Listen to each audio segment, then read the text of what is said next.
siapa yang membacakan hadis ini, doa ini, riwayat ini setiap pagi di hari Jumat, setiap Jumat, saya mohon ampun kepada Allah.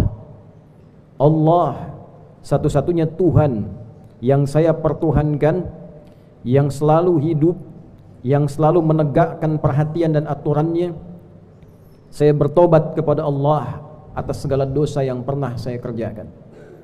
Maka Nabi memberikan komentar, ghufira lahu, maka Allah berkenan mengampuni dosa-dosanya, wa in kana farran minaz zahfi, walaupun ia pernah melakukan satu dosa besar seperti melarikan diri dari medan juang.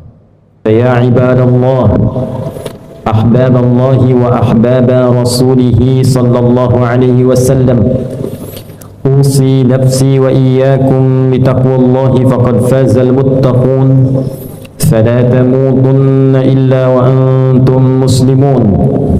Faqala ta'ala, ya ayyuhalladzina amanu taqullaha haqqa tuqatih wa la tamutunna illa wa antum muslimun. Hadirin jemaah Jumat rahimani wa rahimakumullah, mengawali Jumat ini khatib mengajak kita semua untuk selalu berusaha meningkatkan syukur dan takwa kita kepada Allah Subhanahu wa ta'ala. Syukur atas nikmat kehidupan yang masih Allah berikan kepada kita sesuai dengan ajal yang telah ditetapkan.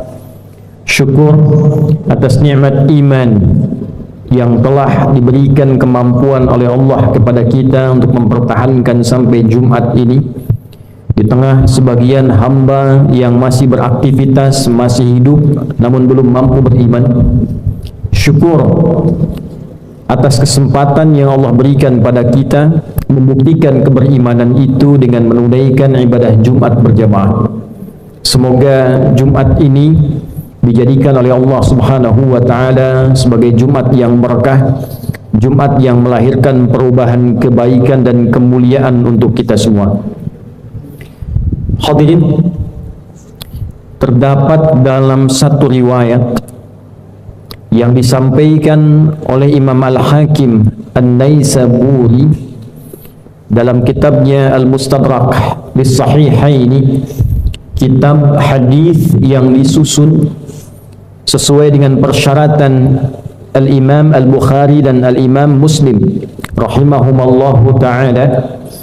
Saat keduanya telah meninggal, Al-Imam Al-Hakim An-Naisaburi mengeluarkan persyaratan-persyaratan yang sangat ketat dari Al-Imam Al-Bukhari dan Al-Imam Muslim dalam meriwayatkan hadis keduanya, lalu menggunakan metodologi dari persyaratan itu untuk menghimpun hadis-hadis yang pada umumnya belum diriwayatkan oleh keduanya.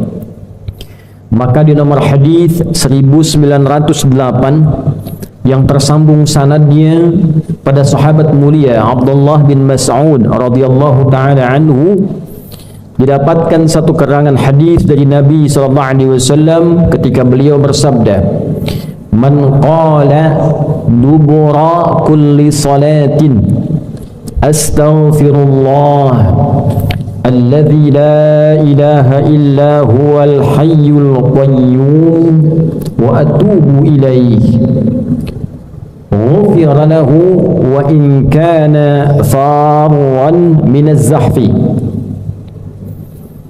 Nabi sallallahu alaihi wasallam pernah bersabda, siapa yang mampu berdoa dengan mengucapkan di setiap selesai salat, astaghfirullah alladzi la ilaha illa huwal hayyul qayyum wa atubu ilaihi, saya mohon ampun kepada Allah, Allah satu-satunya Tuhan yang saya pertuhankan, yang selalu hidup, yang selalu menegakkan perhatian dan aturannya. Saya bertobat kepada Allah atas segala dosa yang pernah saya kerjakan. Maka Nabi memberikan komentar, ghufira lahu, maka Allah berkenan mengampuni dosa-dosanya. Wa in kana farwan minaz zahfi, walaupun ia pernah melakukan satu dosa besar seperti melarikan diri dari medan juang. Hadirin, Al-Imam An-Nawawi rahimahullahu ta'ala memasukkan pula hadis ini, riwayat ini pada bagian zikir beliau khususnya di pagi hari, kemudian menyambungkan satu riwayat yang menempatkan paginya khusus di hari Jumat, sehingga beliau memasukkan pada zikir pagi di hari Jumat, dan riwayatnya dengan mengatakan man qala fi kulli sabihati al-jumu'ati, siapa yang membacakan hadis ini, doa ini, riwayat ini setiap pagi di hari Jumat, setiap Jumat, dengan kalimat yang sama, astaghfirullah alladzi la ilaha illa huwal hayyul qayyum wa atubu ilaihi thalathan, dibacakan selama 3 kali, dibacakan sebanyak 3 kali. Ghufira lahu, Allah berkenan mengampuni dosa-dosanya. Wa in kana farwan minaz zahfi, sekalipun ia pernah melakukan dosa besar, ia menghindar dari medan juang. Hadirin, ada analisis yang cukup menarik dari kalimat yang diungkapkan ini. Singkat, padat, serius, hasilnya begitu besar. Kalimat ini bukan sekedar doa yang saat dimunculkan seakan-akan seseorang bebas melakukan kesalahan, mudah melakukan dosa bahkan yang besar, lalu tinggal mengucapkan kalimat ini dan selesai. Ada pemahaman dalam setiap teks hadis yang disampaikan, ada pengertian dari setiap apa yang diajarkan oleh Nabi sallallahu alaihi wasallam, dan di titik itulah kita membutuhkan sanad untuk mengetahui itu semuanya. Kalimat astaghfirullah yang diucapkan setelah selesai solat ataupun juga setiap Jumat di akhir pekan memberikan kesan korektif dan evaluatif kepada setiap kita selaku hamba Allah Subhanahu wa ta'ala. Koreksi dan evaluasi, mengoreksi hal-hal yang tidak tepat yang pernah kita kerjakan, mengevaluasi kinerja amal soleh kita yang mungkin belum banyak dikumpulkan, termasuk setelah menunaikan solat. Mengapa zikir pertama yang diungkapkan kalimat istighfar? Sebagian ulama mengatakan boleh jadi seharusnya hamba yang solat itu menunaikan solat dalam keadaan khusyuk, dia abai dengan sifat khusyuk itu. Ada yang baru takbir sudah ingat dengan pekerjaan, ada yang baru takbir sudah ingat dengan WA, ada yang baru takbir teringat dengan utang, ada yang baru takbir teringat dengan jalinan pertemanan. Dari mulai takbir sampai dengan salam ditutup yang terakhir, barangkali di bawah standar kekhusyuan, di bawah 50%, dia bisa fokus beribadah pada Allah Subhanahu wa ta'ala. Untuk itulah selesai menunaikan salat, kalimat pertama yang kita ucapkan astaghfirullah, seakan memberikan pesan permohonan ampun kepada Allah karena tak mampu fokus sepenuhnya dalam salat, karena lemah untuk khusyuk sepenuhnya dalam salat, yang dengan kalimat itulah Allah berkenan mengampuni dan menutupi kekurangan-kekurangan yang terjadi saat salat itu. Pun demikian antara salat satu ke salat yang lainnya, diucapkan astaghfirullah bukan sekedar diungkapkan di lisan, tapi sekaligus mengingat dalam fikiran, meresapkan dalam hati apa kesalahan yang pernah diperbuat itu, dosa apa yang pernah dikerjakan itu, dari ujung kepala sampai ujung kaki, mata yang salah melihat, telinga yang salah mendengar, lisan yang salah bicara, sampai dengan kaki yang keliru dalam melangkah. Maka kalimat astaghfirullah mengoreksi semua bagian perilaku yang salah itu, mengevaluasi perilaku yang tidak tepat itu, dan merubah semua yang keliru, yang salah itu ke jalan yang saleh. Itu hakikatnya. Untuk itulah kemudian dilakukan langkah evaluasi harian, lalu bertemu pada Jumat ada evaluasi pekanan. diucapkan dalam setiap Jumat untuk mengevaluasi dalam sepekan. Apa kekurangan yang dilakukan, kesalahan yang dikerjakan, perbuatan negatif yang sudah terlanjur keluar, maka dievaluasi dalam sepekan, berupaya untuk memperbaiki itu dan meningkatkan takwa kepada Allah Subhanahu wa taala. Itulah sebabnya diantaranya ketika Nabi sallallahu alaihi mengatakan, Nabi sallallahu alaihi wasallam pernah menyampaikan, as-salawatu ila as-salawat wal jumu'atu ila al-jumu'ah wa ramadan ila ramadan kafaratun lima bainahunna. Salat satu ke salat yang lainnya, Jumat ke Jumat, Ramadan ke Ramadan akan otomatis menjadi kafarat dari dosa-dosa kecil yang pernah terjadi di antaranya. Dengan mengerjakan salat benar, ikhlas, dosa-dosa kecil digugurkan. Dengan istighfar mengevaluasi diri, ditambahkan setelah selesai salat, pagi-pagi dalam Jumat, kita istighfar sampai dengan disebutkan 3 kali sampai sadar. Bukan hanya 3 kalinya, sampai punya kesadaran bahwa itu salah, sampai punya kesadaran bahwa itu keliru, sampai punya kesadaran untuk memperbaiki kesalahan-kesalahan itu. Saat itulah kita mengatakan alladzi la ilaha illa huwal hayyul qayyum. Sampai kita mampu menetapkan ada Allah yang mengawasi kita, ada Allah yang kita tuhankan, ada Allah yang selalu hayyun la yamut, selalu tegak, selalu hidup mengawasi kita semua. Qayyum, tidak pernah abai dan lalai dalam mengawasi kita. Sampai kita punya rasa itu, merasa diawasi Allah, merasa dipantau Allah, sehingga dengan dipantau itu kita tidak bicara sembarangan. Takut kalau bicara sedang dipantau salah, takut kalau mendengar yang salah ketika sedang dipantau. Wa atubu ilaihi, dan di ujungnya kita kemudian berkomitmen, bertekad bahwa kita ingin berubah jadi orang baik. Kita bertobat pada Allah Subhanahu wa taala dan berjanji di hadapan Allah tidak akan mengulang itu kembali. Maka siapapun yang mampu melakukan ini, pantas bila Allah ampuni dosanya, karena dia mengevaluasi dirinya. Setiap hari 5 kali dia evaluasi minimal, setiap pekan dia evaluasi, dia berjanji menjadi pribadi yang baik, dia mengoreksi kesalahannya.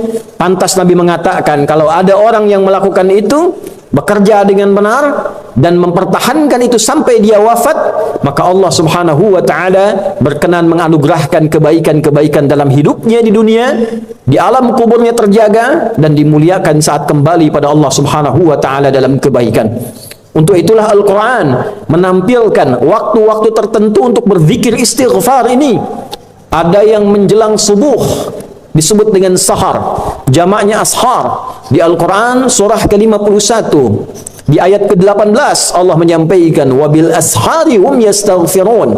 Ada orang-orang yang punya zikir khusus, orang-orang calon penghuni taman surga. Setiap kali akan datang subuh setelah tahajud, dia beristighfar kepada Allah Subhanahu wa taala. Astaghfirullah, astaghfirullah, astaghfirullah. Dan di antara zikir yang disebutkan pengampunan dosa tadi, astaghfirullah alladzi la ilaha illa huwal hayyul qayyum wa atubu ilaih. Dia sebutkan sampai 3 kali hingga terasa pada jiwanya. Orang-orang yang mampu mengamalkan itu diisyaratkan dalam surah Ali Imran setara dengan orang-orang yang berinfak, setara dengan orang-orang yang sabar, setara dengan orang-orang yang berbuat baik. As-sabirina was-sadiqina wal-qanitina wal-munfiqina wal-mustaghfirina bil ashar, wal-mustaghfirina bil ashar.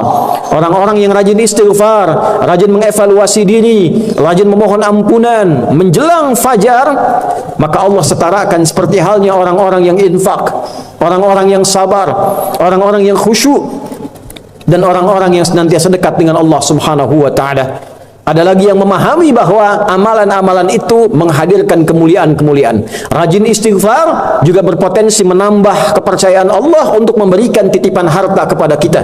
Ditemukan keterangan itu di Quran surat Nuh misalnya. Di ayat ke-10 itu dengan kalimat istighfar. Faqultu astaghfiru rabbakum innahu kana ghaffara yursilis samaa'a 'alaikum midrara wa yumdidkum bi amwal. Aku katakan, kata Nabi Nuh alaihissalam pada umatku, ayo istighfar kepada Rabbmu. Sungguh Allah itu maha menerima istighfar, maha menerima taubat, maha mengampuni dosa sebesar apapun. Kalau itu sudah diberikan, maka anugerah diturunkan, air hujan dibuka, Hujannya bukan musibah dalam arti yang buruk.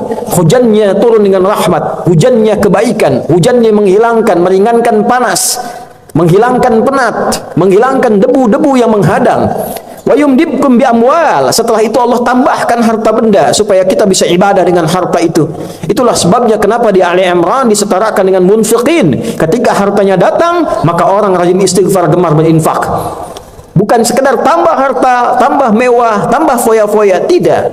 Pelaku istighfar, ahli istighfar, ketika dititipkan harta, dia gemar berinfak. Istighfar pengaruh kepada kekhusyuan. Wal qanitin, qanitun, itu adalah sifat bagi orang-orang yang khusyuk dalam salat diantaranya. Al-Baqarah ayat 238. Hafizu 'alas salawati was salatil wusta wa qumu lillahi qanitin. Orang-orang yang istighfarnya bagus akan berdampak pada salatnya pun bagus. Salatnya baik. Bila salatnya sudah baik, doanya terkabul. Bila salatnya sudah baik, pribadinya jadi baik. Maka istighfar ini agung nilainya. Mengampuni dosa, mendatangkan harta dari sisi yang tidak kita duga, dan merubah pribadi kita menjadi orang baik, serta mempengaruhi setiap ibadah kita berubah kualitasnya menjadi lebih baik. Itu diantara riwayat, walaupun singkat, padat, tapi bermanfaat. Dan dengan iman kita bisa mendapatkan itu. Berzikirlah dengan menggunakan iman, terimalah riwayat ini dengan menggunakan iman, lakukan dengan menggunakan iman, dan dengan iman itulah kemudian kita dihisab, dan dengan iman itulah kita hidup, dan dengan iman itulah kita dimuliakan oleh Allah Subhanahu wa ta'ala di dunia dan di akhirat. Semoga khutbah yang singkat ini bisa menjadi pedoman berkehidupan yang padat untuk kita dan menggugah kita untuk berevaluasi diri. Sungguh pada akhirnya seluruh aktivitas kita di dunia ini akan berakhir, selesai. Tapi yang belum selesai adalah pertanggungjawaban amalan kita. Apakah dinilai saleh ataukah dinilai salah? Jika sampai Jumat ini kita merasa masih banyak amal salah yang kita koleksi, sedikit amal soleh yang kita kumpulkan, dan kita berharap rahmat Allah, setidaknya manfaatkanlah Jumat ini untuk berintrospeksi, mengevaluasi diri, setidaknya menggunakan kalimat istighfar yang tadi diajarkan oleh Nabi SAW. Semoga dengan itu mengantarkan kita pada lembaran hidup yang lebih baik dan juga menyampaikan kita pada akhir kehidupan husnul khatimah. Barakallahu li wa lakum fil Qur'anil azim wa nafa'ani wa iyyakum bima fihi minal ayati wa dzikril hakim. وتقبل مني ومنكم تلاوته إنه هو السميع العليم قل الله يستجب لنا ولكم جميعا. Hadirin, pada khutbah yang kedua ini mari kita tutup dengan berdoa kepada Allah Subhanahu wa ta'ala. Isi dalam doa ini kita akan fokuskan untuk permohonan kebaikan dunia kita, evaluasi amalan kita, dan harapan kita kepada Allah agar diwafatkan dalam keadaan baik dan diterima ketika pulang menghadap Allah dalam penerimaan yang baik, dan diberikan tempat terbaik dan bertemu dengan orang-orang baik, terkhusus Rasulullah SAW. Qala ta'ala inna allaha wa malaikatahu yusalluna 'alan nabi يا أيها الذين آمنوا صلوا عليه وسلموا تسليما اللهم صل وسلم وبارك على هذا النبي الكريم الرسول الأمين نبينا وسيدنا محمد وعلى آله وصحبه أجمعين اللهم نحمدك حمدا كما علمتنا أن نحمدك ونشكرك شكرا كما علمتنا أن نشكرك أنت المقدم وأنت المؤخر بيدك الخير إنك على كل شيء قدير نستغفرك اللهم يا الله الذي لا إله إلا أنت سبحانك إنا كنا من الظالمين ونتوب إليك ربنا لا تدع لنا في مقامنا هذا ذنبا إلا غفرته.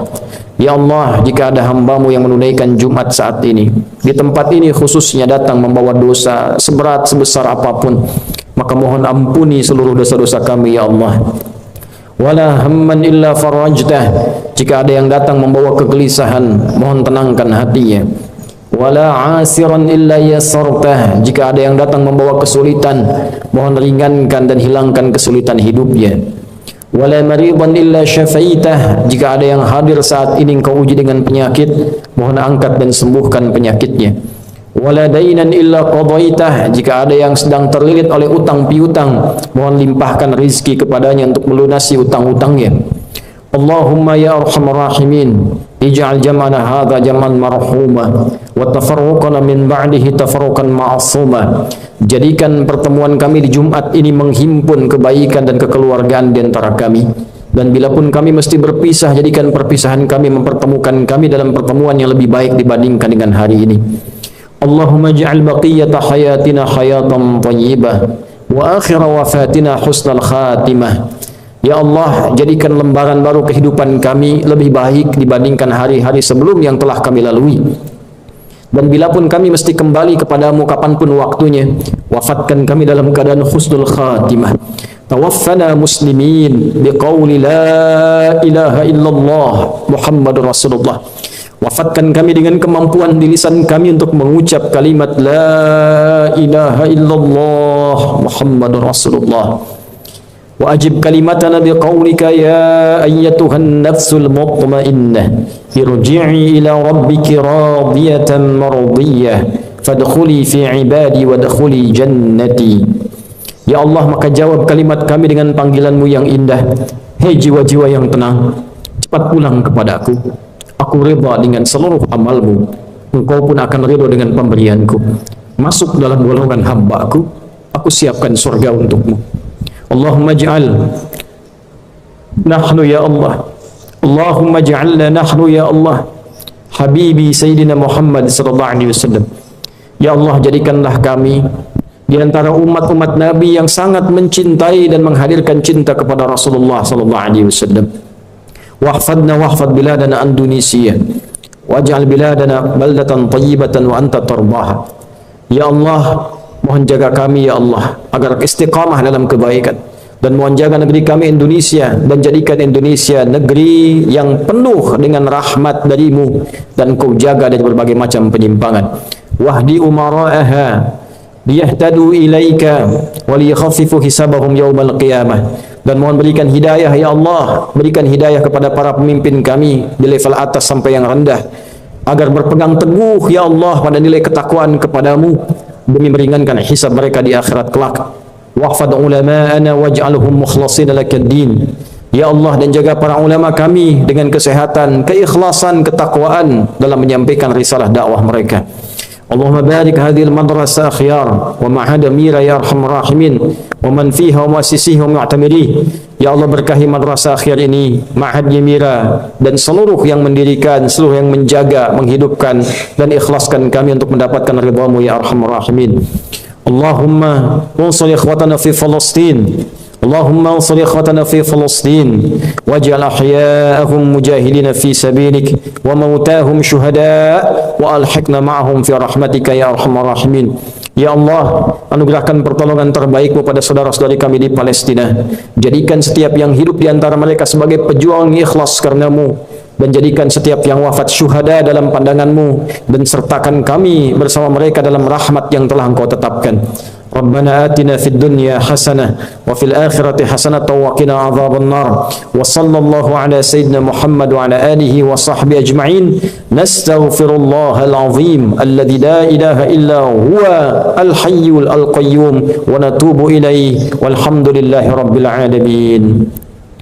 Ibadallah, innallaha ya'muru bil 'adli wal ihsan wa ita'i dzil qurba wa yanha 'anil fahsya'i wal munkari wal baghi ya'idzukum la'allakum tadhakkarun wa la dzikrullahi akbar wallahu ya'lamu ma tasna'un. Aqimus shalah yarhamukumullah.